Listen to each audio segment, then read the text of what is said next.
সেখানে যদি আপনারা আয়োজন করেন তাহলে তৃণমূল পর্যায়ে থেকেও আমরা খেলোয়াড় পাবো। সাকসেসফুল এবং সফল একটি প্রতিযোগিতা বাংলাদেশের সম্মান বয়ে আনবে শুধুমাত্র দেশে নয় বিদেশে গিয়েও। তাদের নৈপুণ্য প্রদর্শন করে অত্যন্ত আনন্দ দিয়েছে। প্রিয় খেলোয়াড়বৃন্দ, আমরা দেখতে পাচ্ছি তরুণ এবং খুব শিশু পর্যায়ের খেলোয়াড় যারা আজকে আমাদেরকে কয়েকটি তাদের নৈপুণ্য প্রদর্শন করে অত্যন্ত আনন্দ দিয়েছে। আমরা তাদের এই নৈপুণ্য দেখে অত্যন্ত আশাবাদী যে এই সমস্ত খেলোয়াড়দের মধ্যেই পরবর্তীতে তারা বিভিন্ন প্রতিযোগিতায় দেশে এবং বিদেশে আমাদের সুনাম বয়ে আনবে। এখানে উপস্থিত রয়েছেন প্রিন্ট অ্যান্ড ইলেকট্রনিক মিডিয়ার সম্মানিত সাংবাদিকবৃন্দ এবং খেলোয়াড়দের অভিভাবকবৃন্দ।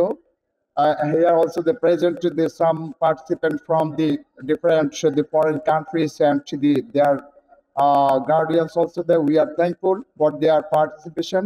I think that the participants from our foreign participants they will encourage our domestic participants.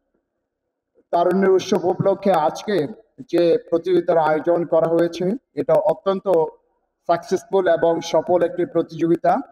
ছোট ছোট ছেলেমেয়েরা বিভিন্ন প্রান্ত থেকে এখানে এসেছে, তাদের মধ্যে যে স্বপ্ন এখানে রূপিত হয়েছে, আমরা আশা করব এদের মধ্যেই আমরা পরবর্তীতে বাংলাদেশের তারা গৌরব বয়ে আনবে এবং বাংলাদেশের সম্মান বয়ে আনবে শুধুমাত্র দেশে নয় বিদেশে গিয়েও। তবে জিমন্যাস্টিক ফেডারেশনকে শুধুমাত্র ঢাকা কেন্দ্রিক এই প্রতিযোগিতা আয়োজন না করে বিভিন্ন জেলা পর্যায়ে কিন্তু এই ধরনের স্থাপনা রয়েছে। আমি সম্প্রতি দিনাজপুর এবং রংপুরে গিয়েছি এবং অন্যান্য স্থানেও কিন্তু এই ধরনের যে বিভিন্ন অডিটোরিয়াম এবং বিভিন্ন ধরনের স্থাপনা রয়েছে, সেখানে যদি আপনারা আয়োজন করেন তাহলে তৃণমূল পর্যায়ে থেকেও আমরা খেলোয়াড় পাবো। তো আমরা আশা করছি যে এই ধরনের প্রতিযোগিতা অব্যাহত থাকবে। শুধুমাত্র তারুণ্য উৎসব নয়, মানে সারা দেশব্যাপী আপনারা এই প্রতিযোগিতাকে এটাকে অব্যাহত রাখবেন।